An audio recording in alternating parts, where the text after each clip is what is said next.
Ya, masih bersama Pak Dudung Abdurrahman. Bapak, langsung saja saya lanjutkan. Saat Bapak menjabat sebagai Pangdam Jaya, Bapak juga mengambil sebuah keputusan penting, bahkan juga kontroversial yang menjadi sorotan ketika Bapak mulai menertibkan sebuah atribut ormas tertentu. Nah, ada tidak Pak hal-hal di balik layar yang sunyi begitu, yang tidak diketahui publik di balik itu semua? Kalau yang sunyi itu ada hal-hal yang pergerakan menurut saya akan mengganggu persatuan dan kesatuan. Makanya menurut saya kalau kita lihat dari riwayatnya, seakan-akan merasa paling benar sendiri, merasa paling bertakwa sendiri, menyalahkan orang lain, bahkan kan mengumpat presiden, pemerintah.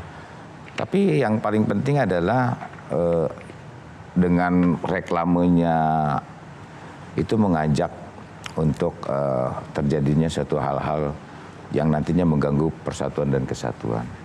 Menurut saya situasi ini sudah sangat genting. Nah, saya tahulah bagaimana pergerakan mereka dan kemudian menurut saya ini harus diambil resiko. Saya berpikir mula-mula hidup ini sadar bahwa hidup ini mengandung resiko. Tetapi kalau hati nurani ini kuat, apapun yang kita hadapi kita harus berani, termasuk menghadapi resiko itu sendiri. Artinya saya harus ngambil tindakan. Saya lapor kepada Panglima TNI, saya lapor kepada Kepala Staf Angkatan. Ya waktu itu memang hanya, wah mantap, wah bagus, ya paten kamu. Ya, tidak ada perintah, tapi situasi sudah seperti itu ya mungkin saya harus mengambil tindakan. Dan bukan berarti tidak ada perintah, tetapi saya yakin juga mungkin orang-orang tidak ada yang berani, ya saya lakukan itu. Mbak, ciri pemimpin itu satu Pak, dia berani ngambil keputusan. Kalau keputusan itu benar berarti bagus, kalau salah masih bagus daripada tidak berani sama sekali. Pak Dudung, maaf Pak Dudung ya, ketika Anda memimpin pasukan untuk menurunkan atribut FPI, kan kalau kita lihat dalam konteks dari peristiwa itu kan kepulangan Ketua FPI waktu itu, Habib Rizik ke Indonesia. Anda berani melakukan keputusan untuk melakukan pengamanan. Kalau kita lihat dari aturan, sebenarnya kan bukan wilayah Anda, Pak. Anda berani mengambil risiko. Waktu itu kenapa, Pak? Ya. Apa alasannya? Jadi begini, Mas. Sebelum saya bertindak, kita pernah kumpul saya, Kapolda, Gubernur, dan Satpol PP. Disampaikan dari Kapolda bahwa ini sudah meresahkan. Dari Kapolri, nah dari Gubernur, ya memang betul Pak. Tapi nanti silakan nanti Pol PP untuk melakukan penertiban. Kemudian waktu itu dapat 338 baliho yang menghitung itu Kapolda. Kemudian saat itu kita gabungan, saya bilang Pak Gubernur kalau Bapak akan minta bantuan kepada TNI maupun Polri harus ada surat. Itulah prosedur. Jadi Gubernur kepada Pangdam, Gubernur kepada Kapolda, begitu juga Wali Kota kepada Dandim. Prosedur itu sudah dilakukan. Dan kemudian bermainlah kita akhirnya TNI, Polri dan Pol PP karena kita kan membantu kepolisian. Nah, situasi itu semakin mencekam, semakin tidak terkendali, dan kami pun sama-sama dengan Kapolda waktu itu melakukan pencegahan seperti itu, tidak serta-merta saya sendiri. Menurut saya tindakan itu saya berpikir ya ini kebesaran Tuhan lah. Bagi saya kalau demi bangsa dan negara saya tidak pernah banyak berpikir. Kalau Charlie ngelihatnya Pak, ketegasan dan keberanian itu kan selalu seringnya berbanding lurus dengan banyak orang yang nggak suka, pengkritik misalnya, atau banyak musuh dan lain-lain.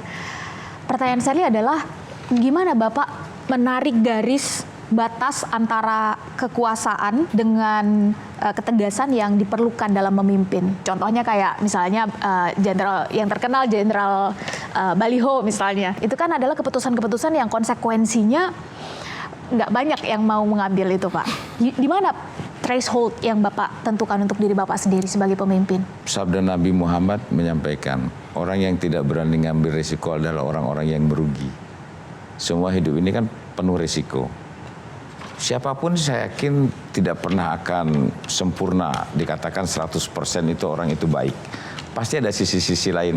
Saya kalau misalnya waktu pada saat saya Pangdam Jaya, wah begitu banyak karangan bunga. Tapi dari sisi lain juga di YouTube, di TikTok banyak. Ya betul, akhirnya ini jenderal cuma jenderal menurunkan baliho aja bisa jadi Kepala Staf Angkatan Darat. Dia nggak tahu perjalanan saya dulu di Timur Timur, di Papua, di Aceh, di Maluku. Tapi itu kan bagian hidup. Ya kalau nggak gitu nanti nggak lengkap dunia ini. Jadi ada yang mengatakan baik, ada yang mengatakan buruk. Saya sudah terlatih di daerah operasi menghadapi hal-hal, saya harus kontak tembak dengan mereka.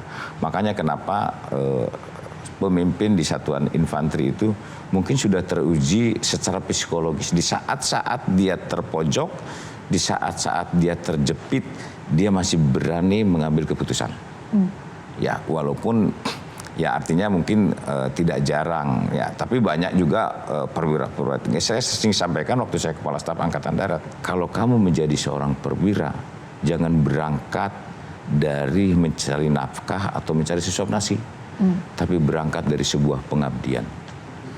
Itu saya katakan. Jadi jangan takut dengan apapun kalau kita di jalan yang benar. Kita satu lagi pertanyaan dari Mas Adi, silakan Mas Adi.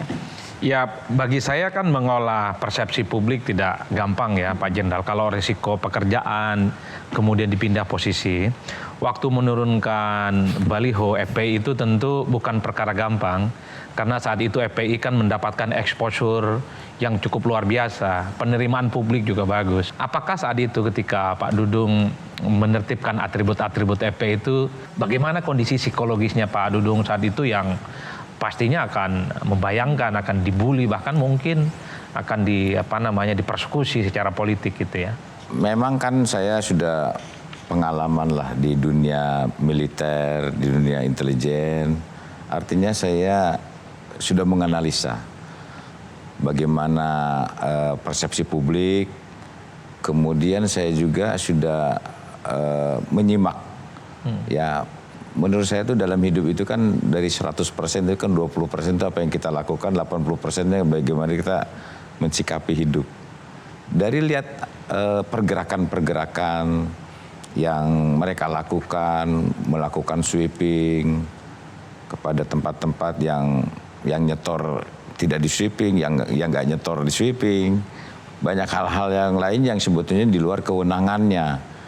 Kewenangan. Dan saya analisa mayoritas justru tidak menyukai apa yang mereka lakukan.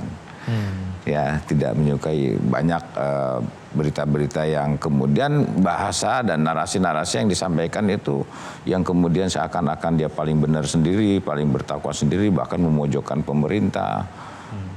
Seperti mengatain presiden dengan kalimat-kalimat yang tidak sepantasnya. Nah, kenapa saya bilang tidak ada yang berani menghadapi mereka? Saya berpikir masuk tentara itu kan pasti orang-orang yang psikologi pemberaninya ada. Masuk tentara itu pasti psikologinya, pasti dia ada nilai-nilai pemberani. Nah, makanya di tentara juga nanti ada yang infanteri, ada yang kavaleri, ada yang zeni, ada yang backang. Itu juga berbeda. Yang masuk infanteri itu pasti dia orang yang paling berani itu. Nah, artinya menurut saya, ya kenapa kita harus takut? Kita sudah direkrut pemberani, sudah kita dididik, kita sudah dilatih, kita diuji di daerah operasi.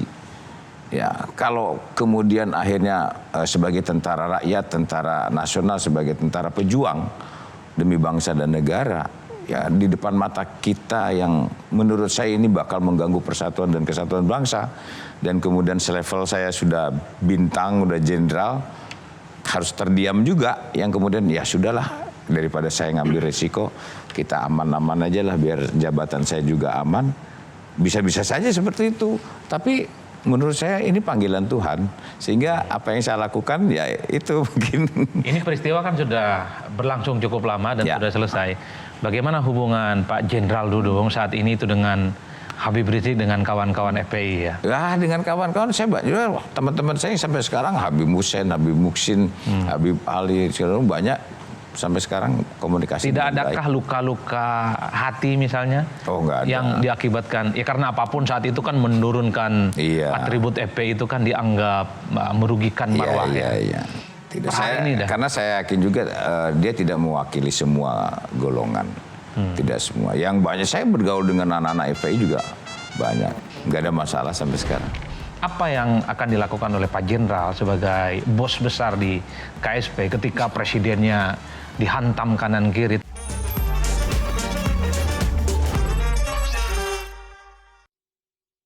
Jelajahi cara baru mendapatkan informasi. Download Metro TV Extend sekarang.